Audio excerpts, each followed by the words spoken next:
Have you ever wondered what it really feels like when the man who can buy almost anything decides you are suddenly worth nothing? My name is Allison Harper.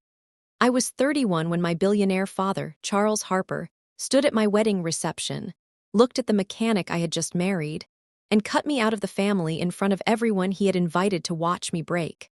No inheritance, no shares, no trust, just a public punishment because I chose love over the merger he wanted. My husband, Ryan Miller, only smiled and answered with 4 calm words. 6 months later, my father learned who Ryan really was in a room full of investors, reporters, and 500 people who had come to celebrate the biggest project of Charles Harper's career. Welcome back to Her Stories, Untold, where people who look small to the powerful sometimes arrive with the sharpest proof. Let me begin where the first crack opened. At a dinner my father called family time and treated like a board vote. It was a Friday evening. At the polished dining table in the coastal house my father liked to describe as his view of the Atlantic. He did not own the Atlantic, of course. He owned the hotel on the bluff, the private road to the bluff, and enough people in the room that the difference probably felt academic to him. A chilled bottle of French champagne sat beside his plate, and his watch flashed whenever he lifted a fork. He had the gift of making every small movement feel like a decision other people were supposed to wait for. "I've set up dinner with Tyler Reynolds next weekend," he said without looking at me. "The Reynolds agreement is nearly finished. It would be useful if you two were photographed together." My fork touched the china a little too loudly. I slid my hand under the edge of the table and found the small brass divider I kept in my purse, the tool my grandfather Samuel had given me the last summer he was alive. He had taught me to measure twice before I trusted my own anger. "I'm already with someone," I said, "and it isn't casual." That made him lift his eyes. "With whom?" he asked. "What family?" "You don't know him." My mother, Patricia Harper, stopped smiling without actually moving her mouth. My father put down the bite he had been considering and studied me the way he inspected a building site that had disappointed him. "In this family," he said, "marriage is not a mood. It is a decision with consequences. People who can afford strategy do not waste their lives on impulse." I did not say Ryan's name. I did not explain that he would never belong at that table and that this was one of the reasons I loved him. I let my father's silence fill the space because some answers become better when they are saved for a larger room. Naturally, he had Ryan checked. That was how Charles Harper loved, with documents, pressure, and men who reported back before breakfast. 4 days later, I was called to his office at the top of the flagship hotel downtown, the one with windows so tall they made the city look owned. A thin beige folder waited on his desk. "Ryan Miller," he read. His voice was as dry as legal paper. "Aircraft mechanic, leases space at a small regional airfield. No property, no major investments, no family influence worth mentioning." He closed the folder with 2 fingers. A photograph had been paperclipped to the first page. Ryan in coveralls, head bent over an open cowling, grease dark on one wrist. My father turned it toward me as if it were evidence of a crime. "This is the man you want to throw away the Reynolds deal for. Someone who repairs engines that belong to richer men." "He's decent," I said. "Decent men don't build dynasties, Allison, they work for them." He walked to the glass wall and clasped his hands behind his back. I knew the pose.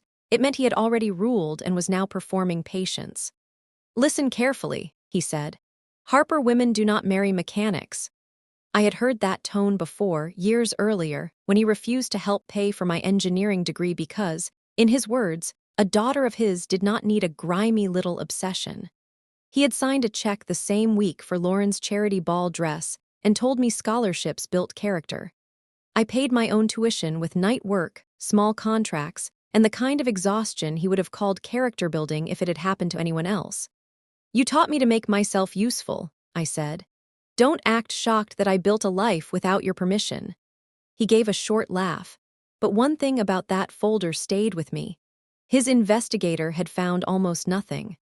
No debt, no gossip, no messy trail, no embarrassed ex-partners, no scandals. For a man my father insisted was insignificant, Ryan seemed almost too clean, as if someone had scrubbed the windows before we arrived. I had met Ryan 5 months before, not at a gala or through a friend of my mother's, but where I have always felt most alive, at a work site. A county airfield had hired my small engineering practice to review the frame of an aging maintenance hangar before a planned expansion. I spent most of that morning up on a lift with a headlamp, tapping steel, marking corrosion, and listening to the shudder of turbines beyond the open doors. I love that sound. A jet winding up nearby makes a low, rising note that starts in your ribs before it reaches your ears. Ryan was standing by the main doors in dark coveralls, wiping his hands with a rag. A patch over his chest said Harbor Line, a regional maintenance company I had heard of in passing. He watched me measure a warped connection plate and said, "That bracket has been fooling inspectors longer than I've worked here." I looked down at him. "Then tell me what I'm missing." He did. Then I told him what he had missed. Within 10 minutes we were arguing like we had been doing it for years. He was right twice, wrong once, and unlike most men I had met in expensive rooms, he admitted the wrong one immediately. We talked for 2 hours. He asked what I would design if nobody paid me, and nobody cared who my father was. No one in my family had ever asked me a question like that. Later, he bought coffee with folded bills and suggested a roadside diner with torn booths instead of the sleek cafe where visiting pilots liked to gather. I noticed that pilots greeted him with a little too much care for a mechanic. I noticed, stored it, and let it go, because he was speaking to me as if my work was real and my work was the most honest part of me. "I'm not interested in your last name," he said when he walked me to my car. I believed him. He proposed in the hangar 3 months later. It was perfect because it was the only place he could have chosen that felt more like me than any ballroom ever had. There were no candles, no rooftop view, no jeweler my mother approved. Ryan had made the ring himself on a lathe in the back shop. It was titanium, plain, imperfect at the join if you looked closely. "I can't give you the life they planned for you," he said, holding it like he was afraid it might fly apart. "But I will never shrink you to fit mine." I said yes before he got the sentence out. Telling my family felt like announcing controlled demolition to people who owned all the buildings. Within an hour, my sister, Lauren Harper, posted a photo of a wrench to her social feed, followed by the caption, "Brave. Hope romance pays the electric bill." Tyler Reynolds began telling mutual acquaintances he had escaped a very expensive mistake. My mother called and stayed silent so long I could hear her breathing before she finally said my father would be devastated. Charles called later. He did not yell. With him, that was always worse. "You want a wedding?" he said. "Then I'll make sure everyone remembers it." I should have heard the blade inside the ribbon. I did not. Happiness makes you foolishly generous with people who have never deserved generosity. When I told Ryan, he listened and nodded as if checking wind before takeoff. "Let him arrange whatever performance he wants," he said. "When it's over, we'll still be married." His calm should have warned me there was more under the surface. It did not. Not then. Patricia arrived 2 days later carrying a folder of bridal clippings and wearing the expression she used whenever she wanted credit for suffering. My mother performed heartbreak with the precision of a stage actress and the lighting instincts of a portrait photographer. She never asked if Ryan made me happy. She asked if I understood what people would say. "Your father has spent 32 years making this name matter," she said, touching a tissue to a perfectly dry eye. "And you're ready to damage it for a man who smells like machine oil." "I like that smell now," I said. She stared at me as if I had spoken in public with food in my teeth. "Don't force me to choose, Allison." There it was. The sentence she had used my whole life.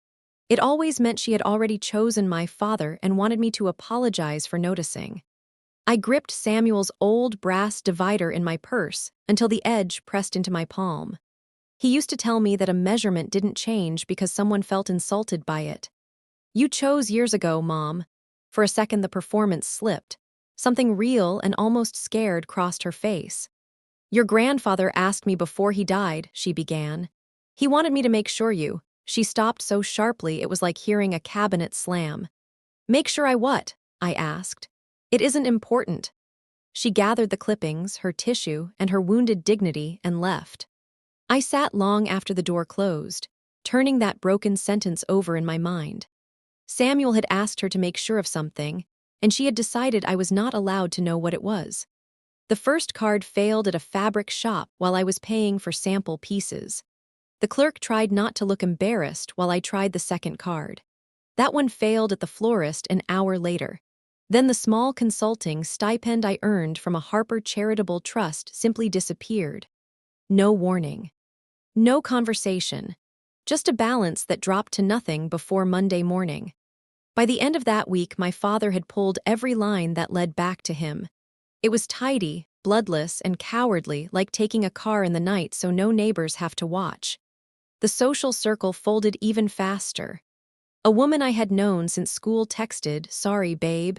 You get it, right? Dad works with yours." Another wrote, "Nothing personal." 27 years of holidays, birthdays, and polite kisses reduced to a business conflict. Here is what my father did not understand. He thought removing access was the same thing as removing ability. It never is.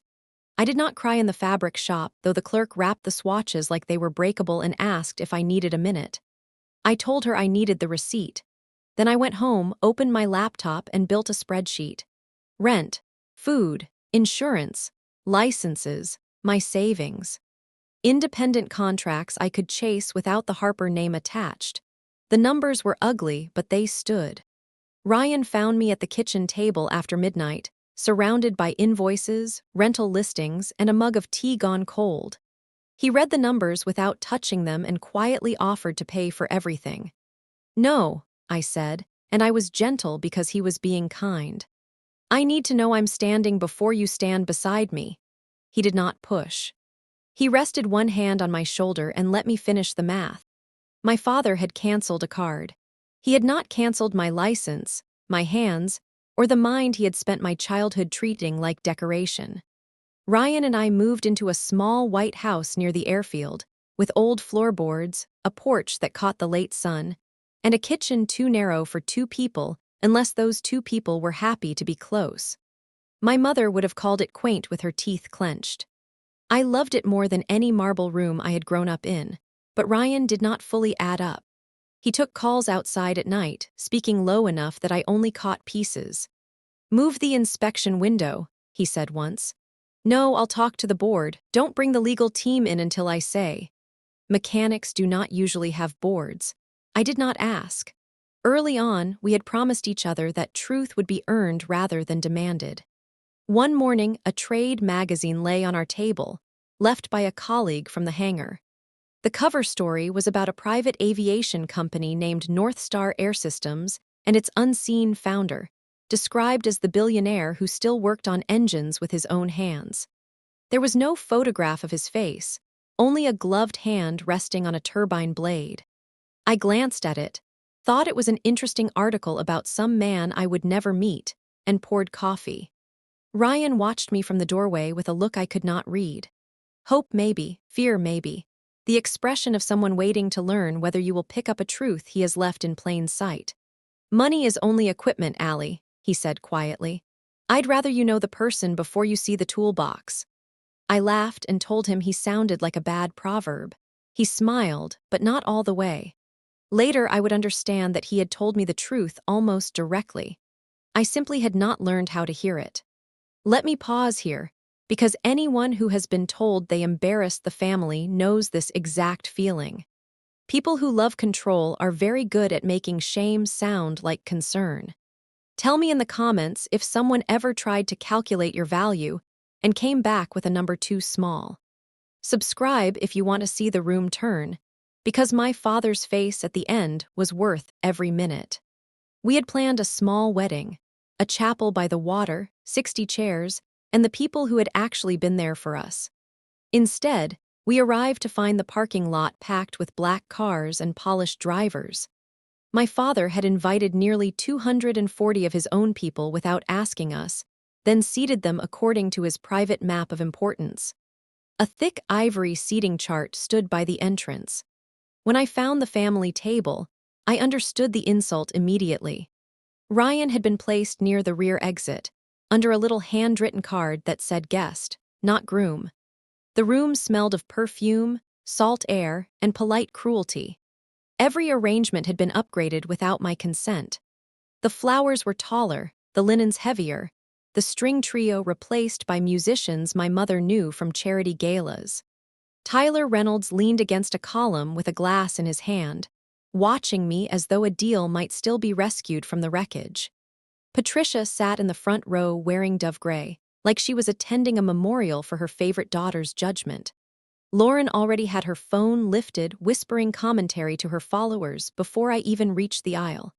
I found Ryan by the back door, exactly where my father's chart had tried to exile him. He was the calmest person in the chapel.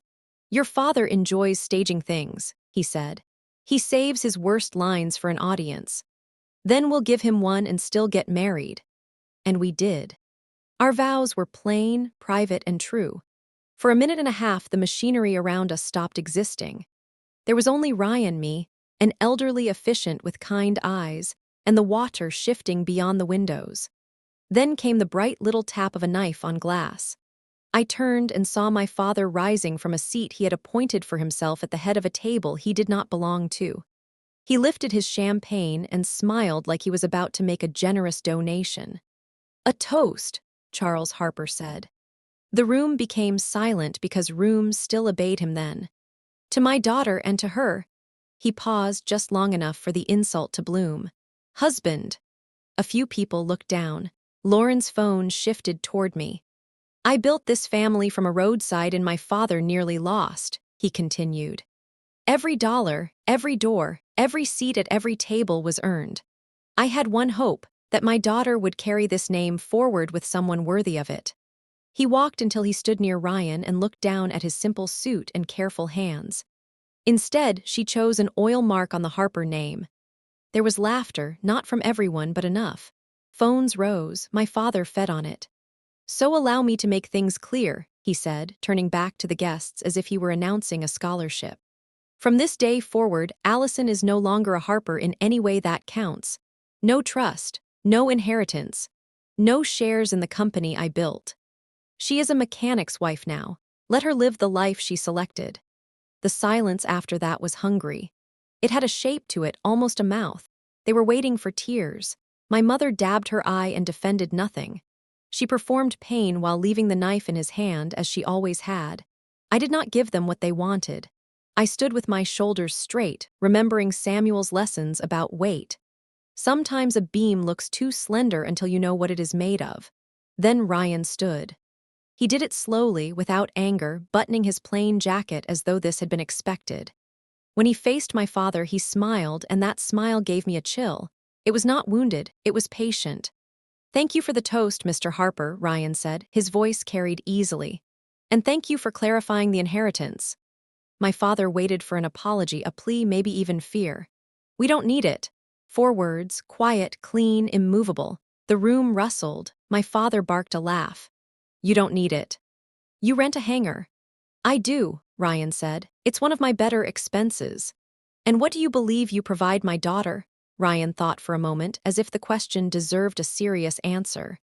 "Respect," he said, "and the truth when she is ready to hear it." Near the windows, an older man in a navy suit stood and gave Ryan a small nod. It was not dramatic. It was almost military. Later, I would learn that he ran one of Ryan's companies. My father had no idea who he was, but for one instant his certainty wavered. A hairline crack, tiny but visible. "Harper women do not marry mechanics," my father repeated, reaching for the sentence like a rail in a storm. Ryan nodded as if he were agreeing with the weather. "You'll understand my work soon enough," he said. "Most people do, eventually." Then he sat beside me and took my hand under the table. His thumb pressed once against my palm, and for the first time that day I felt the room tilt back toward us. My father had spoken. Now I had to. I did not tap a glass. I simply stood and looked at the people he had brought to witness my humiliation. "My father thinks a person's value is the amount someone plans to leave them," I said. For a long time, I believed him. I spent 27 years trying to become expensive enough for him to love. That quieted a few smiles. I went to the right schools. I learned the right manners. I smiled at the right people. And when I built something with my own hands, he called it a hobby. My mother stared at her lap. So I paid for my own degree. I worked nights.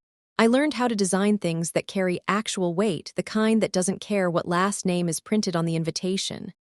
I looked at Patricia, who would not look back. Today I didn't lose a family, I said. I stopped applying for one. At first there was nothing. Then someone near the center of the room began to clap. Another joined, then more, not everyone, but enough people that my father's mouth tightened. Some of his own guests applauded, and I wondered how many of them had also spent years auditioning for people who enjoyed withholding approval. The exit is right there, I said. If you came to watch a collapse, you chose the wrong wedding. Stay and celebrate or leave. About 40 people walked out. The rest stayed. A retired judge I barely knew stood and moved his chair closer to ours. One of my father's investors took off his jacket and asked the caterer if she needed help clearing space for dancing. That was the outcome my father had not prepared for. Men who understand only leverage never expect dignity to spread. But it does. Quietly, then all at once. Charles left soon after, with Patricia following and Lauren filming the flowers as though the arrangement had offended her personally. The moment the door shut behind them, the room breathed. The guests who remained became awkward at first, then warm. Someone restarted the music. The local caterer, whom my father had not hired and therefore had not controlled, brought out a sheet cake from a bakery nearby. It had a crooked seam of frosting and tasted better than anything ever served on my parents' china. Ryan and I danced badly between the folded chairs. "Regrets?" he asked, his cheek against my hair. "Not one. Not even the seating chart. Especially the seating chart." He laughed then, a real laugh. A moment later his expression softened. "When the time is right," he said, "I'll tell you everything about the work, all of it." "Why not now?" "Because tonight you would hear it as an answer to your father. I want you to see it somewhere it can stand on its own." I let that be enough. I trusted him, and the music was finally ours. I did not know that the place Ryan meant would be a stage before 500 people, and that the worst seat in that room would belong to the man who had spent our wedding arranging everyone else's. 17 days after the wedding, a lawyer called. Her name was Margaret Ellis, and she had represented my grandfather Samuel Harper for nearly 35 years. Her office smelled like lemon oil and old paper. She offered coffee, then slid a thin blue folder across her desk. "Your grandfather left certain instructions," she said. "They became active when you married someone of your own choosing against your father's wishes. That condition was satisfied a little over 2 weeks ago." Inside the folder was a cloth bundle and a sealed envelope with my name written in Samuel's drafting hand. The sight of it made my throat close before I even touched it. I knew the weight before I opened it. Samuel's brass calipers. The good pair. The pair I had watched him use at his bench when I was a child. They were the twin of the worn divider I carried everywhere. There was also a letter in his square, careful handwriting. "He wrote this 16 months before his death," Margaret said. "He asked your mother to give it to you. She returned it to me last winter, still sealed, and told me to keep it here." I read the letter once, then again because the first reading did not feel possible. Samuel's words were practical, almost blunt, which somehow made them more tender. He wrote that a person who could read a load table at 15 should never have to beg permission to build. Samuel had left me his old machine shop, a cinder-block building behind the original roadside, in where he had taught me to measure and file and read plans. He had also left me 14% of a structural components company he had quietly helped fund years earlier. The company, he wrote, had licensed a vibration-damping bracket I had sketched in high school and later patented in college because a professor told me I should. I had almost forgotten it existed. "Has it produced income?" I asked. Margaret's mouth curved. "For about 7 years. Hold that clearly. While my father was canceling cards to teach me the cost of disobedience, my grandfather had already left me a workshop, a stake in a company, and proof that an idea I built as a teenager had been earning money without anyone in my family bothering to tell me. My mother had hidden it for almost a year. I did not tell Ryan the full numbers that afternoon. I needed to sit with them, to test the structure before trusting the load. The Harper name had closed grand doors to punish me, but the doors I wanted most were smaller and stronger. A marina needed an inspection on a failing pier. A college wanted its gym checked before replacing the roof. A developer in a neighboring county hired me for one job and sent 2 more by the end of the week. Real work travels faster than status when people learn it does not collapse. Then I drove to Samuel's shop. The key turned stiffly. Inside, dust lay across the benches, but the smell of cutting oil still lived in the walls. His tools hung where he had left them. I stood in the dim light and felt, for the first time in weeks, not disowned but returned. I called the components company from the shop office, using a dusty landline that still had Samuel's handwriting taped beside it. When the receptionist transferred me, my hand shook badly enough that I had to set the receiver down for a second. Then I introduced myself as the engineer behind the damping bracket. A polite executive explained where the part was being used now. Bridges, garages, coastal structures, retrofits I had read about in trade magazines. He also explained what 14% of 7 profitable years meant. By my father's scale, it was not an empire. By mine, it was better. It was room to breathe. It was freedom I had made before I even understood I had made it. That night, I finally told Ryan.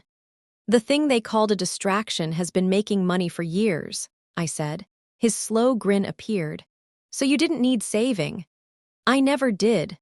The surprise was not that I said it. The surprise was realizing it had always been true.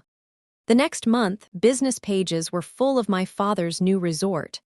Harper Lodging Group was preparing to open its grandest property, a coastal flagship designed for people rich enough to buy silence. The marketing promise was simple and impossible to miss. Private aircraft service directly to your suite, no terminal, no delay, no visible inconvenience. That promise depended on one exclusive aviation partner, the company that would control the airfield, the fleet, and the entire seamless arrival experience.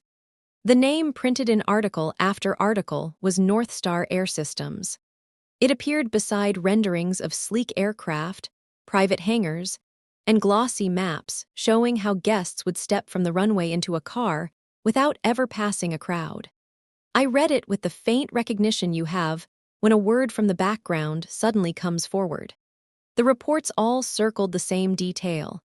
My father had courted Northstar for nearly 2 years, chasing the signature of a chairman so private that almost nobody had seen his face. Without the agreement, the resort could not deliver the experience it had already sold to a waiting list of billionaires. That evening, Ryan came in from the porch as a jet wound up somewhere beyond the field. That low, rising sound filled the small house.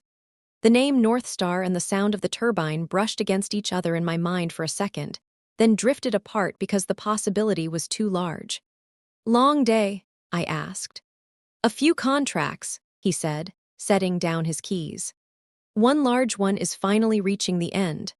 I read about my father's opening. Apparently his aviation partner is still unsigned." Ryan poured water and said, "Is that so?" He asked no follow-up, which should have been its own answer.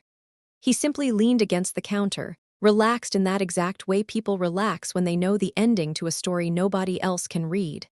Then he asked about my marina inspection, and I let him. I was still not adding the columns correctly. Here is where the story starts to turn. My father spent nearly 2 years begging for access to a partner he believed was too important to meet him, while that same partner had been eating toast at my kitchen table and washing engine grease out of his hands in my sink. The following Sunday, Ryan sat beside me on the porch with 2 coffees and a silence heavy enough to announce itself. "I need to tell you something," he said. "And I'm probably going to do it badly because I've never had to explain it to someone who mattered." I waited. "The hangar is real. I work on engines because it keeps my head quiet and because I like being useful with my hands, but it is not the whole story. I gathered that much. He almost smiled. I'm not broke, Allie. I'm about as far from broke as a person can be without the fact swallowing him whole. He turned the cup between his palms. I started with one airframe and a lease I could barely afford. Then there were 3 planes, then crews, then maintenance contracts, then charter operations. At some point, I stopped letting people photograph me because the minute strangers know the number attached to you, they stop telling the truth. They start presenting whatever they think a rich man wants. He looked at me then, and there was no performance in it. I needed to know someone could love me without calculating me first. You loved the mechanic. Do you understand what that means to me? I thought about the pilot straightening when he passed, the late calls, the article with the gloved hand, the harbor line patch, the sentence about a board. Pieces I had refused to assemble because the picture was too large for our little kitchen. Are you going to say the company name? Not yet, he said. I want you to see it. There's an event in 6 weeks. I want you with me. When we walk in, you'll understand. He pulled an envelope from his jacket and set it on the small porch table. It was heavy cream paper with gold stamping. The invitation was for the grand opening of my father's flagship resort, but the host listed at the bottom was not Harper Lodging Group. It was the aviation partner my father had been trying to secure for 2 years. I never lied about the man I am, Ryan said. I just did not hand you the price tag. I barely slept. Near 2 in the morning, I took my laptop to the kitchen and searched Northstar Air Systems founder-chairman. The results repeated themselves. Private founder, no public appearances, elusive chairman. One profile called him the billionaire who still fixed aircraft when he wanted to think. Another quoted an anonymous executive, saying the chairman preferred toolboxes to microphones and had once grounded an entire launch because a junior mechanic noticed a vibration he did not like. And there was that photograph again, a gloved hand resting on a turbine blade. Not a face, just a hand I had seen on the same kind of metal 100 times. Harbor Line, I learned, was a Northstar subsidiary. The maintenance windows, the board, the pilots. The quiet senior man at our wedding who had nodded at Ryan as if Ryan outranked the room. A person does not casually move an aviation company's operations unless, in some meaningful way, the company belongs to him. My father had spent 2 years trying to reach the man he insulted in public.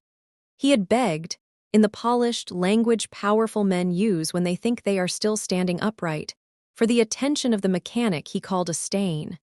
I closed the laptop without waking Ryan. I sat there until the sky turned silver and a jet climbed out from the field. For the first time, that sound did not feel like music. It felt like a clock. As the opening approached, my family made one last attempt to tidy the story before the press arrived. Tyler Reynolds began spreading a polite little lie through the right rooms. Ryan was a fortune hunter who had married above himself and gotten lucky. It was elegant gossip, the kind that floats because no one has to put a signature under it. It also chose exactly the wrong target, though Tyler did not know that yet. He had spent his whole life mistaking money for proximity to power, and proximity was about to teach him the difference. Lauren reposted footage from my wedding with fresh captions. She milked my father's toast for laughs and views, not realizing she was circulating the clip that would soon destroy the image she was trying to polish. People who film everything rarely imagine the camera turning around. Then my mother called in a voice sweet enough to make my teeth ache. "There is still time," Patricia said. "Your father hasn't formally changed every document. If you come home before the opening, before the reporters, we can make this all look better. People are talking, Allison. Not, are you safe? Not, are you happy? Not, I'm sorry I hid Samuel's letter. Only people are talking, and cameras are coming, and you are a mark we would like to wipe off the glass." I held the phone and felt the old pull, 27 years of wanting her to choose me. Then it loosened. She could not choose me because she had built an entire life around never choosing anything my father had not already chosen for her. "I'll be at the opening, Mom," I said, "but not in the way you think." She heard what she wanted, a daughter returning, obedient at last. She hung up sounding relieved. I let her. Proof was close enough now that correction would have been wasted. The part I remain proudest of had nothing to do with Ryan. A few days after that call, my firm received an email from the general contractor on the flagship project. They needed a structural engineer of record for the overwater glass pavilion, the cantilevered room above the surf that appeared on every brochure. A colleague had recommended me by name, unaware or unconcerned that the project belonged to my father. I drove up before sunrise, walked the temporary decking in a hard hat, inspected the steel, reviewed the drawings, and found 2 connection details that needed correction before I would sign. The site superintendent cursed softly when I told him, then looked at the calculations and stopped arguing. That meant the most photographed space in Charles Harper's billion-dollar dream could not legally open to guests until my stamp went on the final documents. My stamp. The one attached to the license he had refused to help me earn. I did not use it as a weapon. That matters. I did not threaten to delay him. I did not make demands. I did the work correctly because I am an engineer before I am anyone's daughter. A building holding guests above water does not care about family cruelty, status, or revenge. It only cares whether the load path is sound. When the details were safe, I signed them. But I would not walk into that opening as a discarded daughter hiding behind her husband's name. I would walk in as the engineer whose calculations held up the room where they would drink their champagne. I'm not attending as someone's wife, I told Ryan. I'm attending as the person who certified the pavilion won't drop into the ocean. He looked at me for a long time and nodded. He did that when he was proud enough that words would get in the way. The night before the opening, we had our first real fight. It was quiet, which somehow made it sharper. You should have told me earlier, I said. I know. He spent 2 years chasing you. You let him. I let the business decide, Ryan said. Your father received the same answer anyone receives when they treat people like assets to move around. He just didn't know I was the one giving it. Under my anger was something harder, the feeling that I had been managed, even kindly. There is a difference between protecting yourself and keeping me in the dark. There is, he said. He did not defend himself. That was probably why I could keep listening. I hid what I owned, he said. I did not hide how I felt. If that isn't enough, tell me. It was enough. I knew it the way I know a joint is sound, not because I want it to be, but because the evidence holds. Tomorrow, I said, we do not humiliate him. Ryan lifted an eyebrow. I mean it. We don't make a spectacle. We don't twist anything. We stop hiding and let the truth stand where everyone can see it. He was quiet, then picked up Samuel's calipers from the bedside table and turned them in his hand. Your grandfather would have liked you tonight. Samuel would have liked you always, I said. He started as a mechanic too. Ryan smiled at that, and the fight faded into the dark. I stayed awake for a long time imagining my father's face when the chairman he had begged to meet finally walked into the light. The resort was extraordinary. I will give Charles Harper that much. He could be cruel, vain, and blind, but he knew how to make wealth look inevitable. It had been set into the dune so the whole structure seemed to hover between sand and sky, and the overwater pavilion, my pavilion, glowed above the black surf like a lantern. There were 500 guests, including investors, a state senator, travel editors, financiers, charity wives, and reporters with press badges clipped to evening clothes. Near the entrance stood a seating chart. Of course there was. My father could not host a room without ranking it first. I scanned it and found the central table, Chairman's Table, North Star Air Systems. 4 empty chairs reserved for the mysterious man my father believed he would finally charm. Ryan's hand rested warm against my back.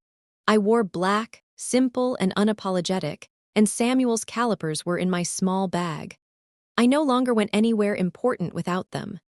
My father spotted us across the room and came quickly, already wearing his public smile. With something close to wonder, I realized he believed my mother had succeeded.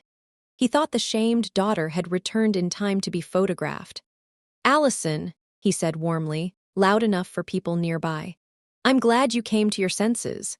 Then he gave Ryan the smallest glance politeness would allow. I'm surprised they didn't stop your husband at the service entrance. Ryan said nothing. He only gave that patient half-smile. Before my father could continue, the lights dimmed. Through hidden speakers came the sound of a turbine winding upward, that low climbing note I knew so well. The master of ceremonies stepped to the microphone. "Ladies and gentlemen," he said, "tonight, for the first time, the chairman of Northstar Air Systems will appear publicly." My father turned toward the stage with the bright hunger of a man about to meet the person who could complete his empire. The screens behind the podium lit up. First came a video of aircraft lifting through dawn, hangar doors opening, mechanics moving like a practiced crew. Then white letters appeared against dark blue. Northstar Air Systems, founder and chairman. The turbine sound rose, held, and cut to silence. Ryan let go of my hand. He gave me one private look, not triumphant, not cruel, just steady. Then he walked to the stage. I watched my father's face lose its structure. It did not twist or collapse. It emptied. Color left him from forehead to collar. Champagne spilled over the edge of his glass and ran down his cuff, but he did not notice. Patricia's hand covered her mouth. Lauren lowered her phone for the first time I could remember and simply stared. 500 people rose in a rush of applause for the invisible billionaire who had finally shown himself. The applause did not sound like victory from where I stood. It sounded like a door unlocking after years of being told the hinges were only decorative. My father stood still at the center of it. The man he had mocked as a grease mark on our wedding day was under the lights as the most sought-after aviation chairman in the country, and the daughter he had erased was watching with both feet planted and her hands perfectly still. "Please welcome," the announcer said, "Ryan Miller." Ryan's remarks were brief, polished, and entirely about the work. He spoke like a man who had earned authority by using it sparingly. He thanked pilots, mechanics, dispatchers, safety teams, and the people whose names never appeared on brochures. He did not mention my father. He did not mention me. That restraint was more devastating than any joke could have been. When he stepped down, the room moved toward him. Investors, editors, public officials, men and women who had been guessing about him for years. My father reached him first because desperation moves faster than pride. "Ryan," Charles said, extending a hand and pitching his voice for nearby listeners. "Remarkable. I always said Allison had excellent judgment." Ryan looked at the hand but did not take it. "The partnership," my father pressed. "Our discussions. Surely now that we are family, we can settle terms tonight." Ryan's answer was quiet, but it carried. "I reviewed your proposal months ago, Mr. Harper. Northstar declined." My father blinked. "Why? It's the natural arrangement. Because Northstar does not attach its name to people who treat family members like inventory to be written off in public." He said it without anger. That made it worse. Behind him, the seating chart my father had insisted on still displayed the chairman's table. 4 chairs, reserved for the man Charles had insulted before witnesses. Without Northstar, there was no private aircraft service to the suites, no controlled airfield experience, no seamless arrival for the wealthy guests who had already been sold exactly that dream. "You had an opportunity to welcome me," Ryan said. "You chose a microphone." My father turned from him to me. The dealmaker warmth vanished. The old heat rose, the one he had used all my life to fill rooms until nobody else could breathe. "You did this," he said. "You planned it. You let me stand here and be humiliated in front of 500 people. Heads turned. His voice climbed, and that was how I knew he was losing. I opened my bag and took out Samuel's brass calipers.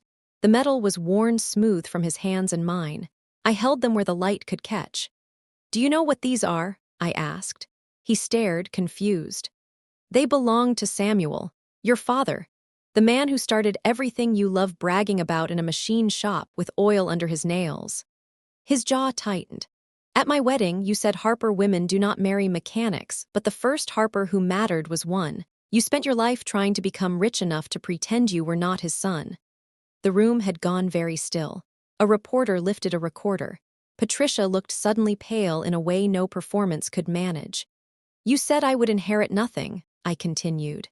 "Good. I was never going to inherit you. I was going to outbuild you." Then I gave him the last fact. The pavilion where your guests are standing tonight does not open legally without my engineering stamp. I signed the final corrections this afternoon. You're welcome. I do good work. I always did. The fallout moved before his public relations team could catch it. People had come to the opening expecting champagne, renderings, and a handshake. They left carrying a cleaner story. Charles Harper had publicly discarded the one connection he most needed. By the time the valets began bringing cars around, Lauren's wedding clip was everywhere again, now with the context she had never imagined. My father on video, mocking the man whose signature he had needed. My husband, revealed as that man. 2 investors left early. The senator's photographer was redirected away from the Harper family. Ryan found me near the glass edge of the pavilion, with the surf glowing below the floor I had certified. "You okay?" he asked. I thought about the canceled cards, the sealed letter, the chapel full of people waiting for me to cry, and the room my father had built for his own triumph. "I'm better than okay," I said. Patricia caught me near the coat check. The performance was already returning to her face. "Allison, you have to understand," she said. "I always wanted to help. Your father is difficult. I had to protect myself." "I know," I said. "You protected yourself." She flinched. "Margaret gave me Samuel's letter. The shop, the company shares, the patent income. You hid his last wish because it might have made me less dependent on Dad." Her mouth opened, but no useful sound came out. "You used to tell me not to make you choose," I said. "You chose the day you locked that envelope away." For once, she had no script. Lauren approached next, mascara smudged for real this time. "I didn't know about the letter," she said. "And I'm tired, Allie. I've been the good daughter so long I don't know what I am without an audience." It was the closest she had ever come to honesty. I could feel the old wish for a sister tug at me, but a tired confession did not erase the phone she had raised at my wedding. "I believe you're tired," I said. "I can forgive you, but I'm not handing you my life so you can film it again." She nodded and did not argue. Behind us, Charles Harper was learning in real time what it costs to mistake people for assets. The flagship opened 7 weeks late, and without the private aviation promise printed across its first brochures. New brochures appeared with careful language about ground transfers and future enhancements, which fooled no one who had seen the original pitch. Harper Lodging Group survived because my father was too wealthy and too stubborn to disappear, but investors asked questions he had never been forced to answer. The answers were on video. I kept working. My firm hired 2 engineers, then a third. Ryan still spent weekends at the hangar and came home smelling like the day I met him. My father arrived at our little white house one evening without a driver, without his shining watch, and without a speech. He stood on the porch looking smaller than I had ever seen him. "Can I apologize?" he asked. I let the question sit between us. "I needed that a long time ago," I said. "You didn't have it then. What I need now is for the next 10 years to mean more than this sentence." He looked toward the airfield, then back at me. I don't know how. It was the first true thing he had said to me in years. "Then learn," I told him. "With your hands, if you have to, the way Samuel did." I did not close the door on him. I did not throw it open either. I left it where it belonged, partly open, with the terms clear. He could try to enter my life as a father, but never again as the man holding money over my head and calling it love. Now most evenings, I work in Samuel's old shop. Both pairs of calipers hang above the bench, catching the last light. Ryan is usually out by the field, and when I hear a jet spool up over the water, it no longer sounds like warning or revenge. It just sounds like him coming home. The last thing my father had not understood was the simplest. He could not take away what he had never given me.